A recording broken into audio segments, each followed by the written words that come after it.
हाय सांगने welcome to my mini blog. तो आज ब्लॉग रे देखो आपको हला केमती बंधा हुए जो धान कटा हुए से हला केमती बंधा हुए।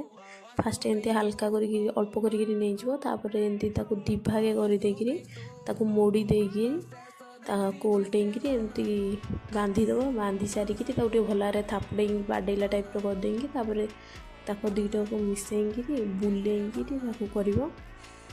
तो एमती बुलेकिरी कले कौन आम हलाटा भल टाइट होकर पूरा जिते आप टाइट करेंगे से भल आप हलाटा से दिन जाए फिटबनी। तो टाइट कर रखिकी बुलेकिरी खोसी देकी रखीद। तो एमती आम गाँव तो एमती ही हला बंधा हुए। तो आप गाँव पटे केमती कौन हुए मत निश्चिंत करेंगे। तो आज वीडियो जदि भल लगे तो लाइक शेयर सब्सक्राइब करेंगे। मुझे देखा भल आगे हला केमती बंधा हुए। तो देखूँ हला एमती पूरा टाइट वगैरह बांध मो बहुत। जदि भल लगे प्लीज़ लाइक शेयर सब्सक्राइब करेंगे। Thank you, रखुच्छी।